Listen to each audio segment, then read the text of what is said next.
मोहम्मद ने मुसलमानों को मरवाया क्यों? क्यों मोहम्मद ने मुसलमानों को लड़वाया? कई मुसलमान थे जो लड़ना नहीं चाहते थे और इसके पीछे कुरान की आयत भी है, जिसे हम आगे देखेंगे, जिसका इस्तेमाल मोहम्मद ने किया मुसलमानों को लड़ाई पर भेजने के लिए। लेकिन वो उन्हें लड़वाना क्यों चाहता था? क्यों मोहम्मद चाहता था कि उसके अंधभक्त मुसलमान उसके लिए लड़ें? तो इसके पीछे दो कारण थे। पहला, उस लड़ाई से मुसलमान कुछ धन लूट कर लाते थे और जिससे कि उस लूट का 5वां हिस्सा मोहम्मद के पास भी आता था, तो इससे मोहम्मद की आय होती थी।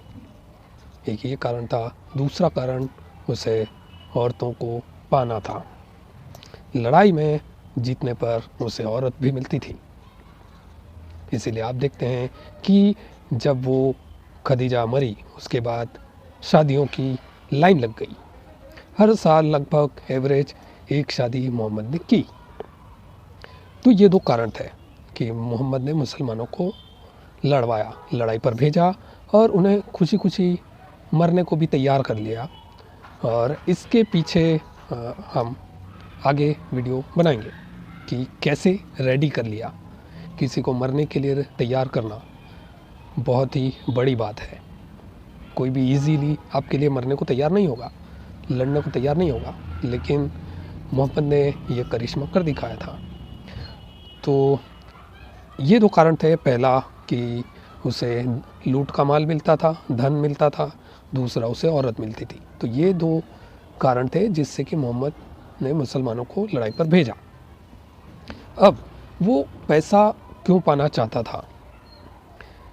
देखिए, अगर कोई संत होता है तो उसको पैसों की ज़रूरत मतलब चाह नहीं होती, वो कैसे भी गुजारा कर लेगा। लेकिन मोहम्मद का जो जीवन गुजरा था उसके पहले, ठीक है, वो पैसों की कमी में गुजरा था।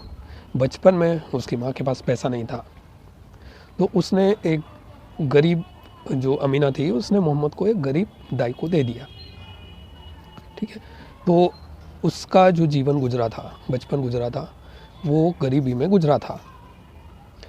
फिर उसके बाद पैसों की कमी के कारण मोहम्मद जिस लड़की को चाहता था उससे उसका ब्याह नहीं हुआ था। मोहम्मद उम्म हानी लड़की को चाहता था। उम्म हानी उसका नाम था लड़की का, और पैसों की कमी होने के कारण उसकी शादी ना हो पाई। तीसरा, पैसों की कमी उसे बाद में भी परेशान करती रही। उसकी शादी हुई खदीजा से, जो कि एक अमीर औरत थी। अब एक अमीर औरत के साथ अगर किसी आदमी की शादी हो जाए जिसकी कि कोई ख़ास आय ना हो, तो वह आदमी कुंठा से भर जाएगा, उसका आत्मसम्मान ज़रूर गिरेगा। और ऐसा आप कई परिवारों में देख सकते हैं। अगर किसी परिवार में औरत की आय ज़्यादा है और मर्द की जॉब छूट चुकी है, वो घर पर बैठा है, ठीक है, तो अगर मर्द का लेवल कम हो या आमदनी कम हो, ठीक ठाक नहीं हो, तो वह आदमी कम आत्मसम्मान का शिकार होता है। वह कुंठा से भर जाता है, उसका आत्मविश्वास कम हो जाता है। तो ऐसा मोहम्मद के साथ हुआ था। वह भी कुंठा से भरा हुआ था क्योंकि उसके पास पैसा नहीं आया था, वो पैसा कमा नहीं पाया था। तो इसीलिए वो पैसे को तड़प रहा था और इसी कारण उसने मुसलमानों को लड़वाया कि तुम लड़ाई पर जाओ और फिर ज़कात दो, मतलब मोहम्मद के पास पैसा जमा करो, लूट का 5वां हिस्सा। और दूसरा कारण, औरतें अगर मुसलमान लड़ाई में जाते, वो औरतें लाते, तो एक औरत मोहम्मद को भी मिल जाती। तो औरत पर वो क्यों कब्जा जमाना चाहता था? औरत पर कब्जा इसलिए जमाना चाहता था क्योंकि उसका जीवन औरतों के दबदबे में ही गुजरा था। उसका बचपन हलीमा के यहाँ गुजरा। अब अगर किसी बच्चे का जीवन किसी दाई के यहाँ गुजरेगा, उसके अपनी सगी माँ के यहाँ नहीं गुजरेगा, तो वह बच्चा कंफर्टेबल नहीं रहेगा। वह खुलकर खेल नहीं पाएगा, खुलकर मस्ती नहीं कर पाएगा, क्योंकि उसे पता है कि मेरी माँ नहीं है।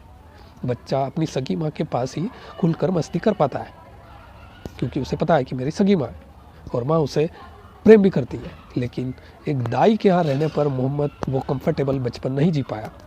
तो उसे दाई के नियंत्रण में रहना पड़ा।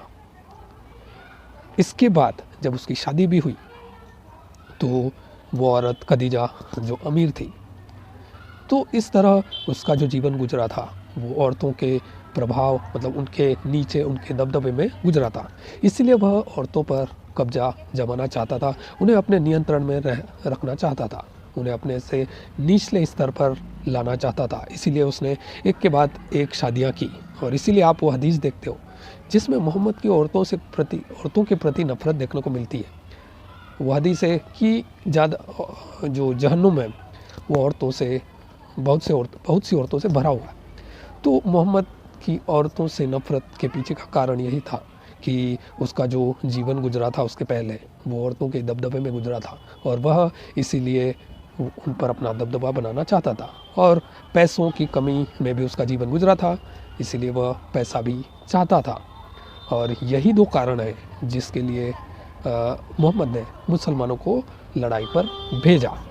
अब लड़ाई पर भेजने के लिए कैसे रेडी कर लिया, ये अपने आप में बहुत ही चमत्कारी बात है, क्योंकि किसी को लड़ाई पर भेजना, उन्हें खुशी खुशी मरने को राज़ी कर लेना, ये कोई मामूली बात नहीं है। तो इसे हम आगे वीडियोस में जानेंगे। इस वीडियो में इतना ही, और अगर वीडियो पसंद आया हो तो चैनल को सब्सक्राइब ज़रूर करें और ज़्यादा से ज़्यादा दोस्तों को शेयर करें ताकि ये नॉलेज बहुत सारे लोगों तक जाए। तो मिलते हैं अगले वीडियो में।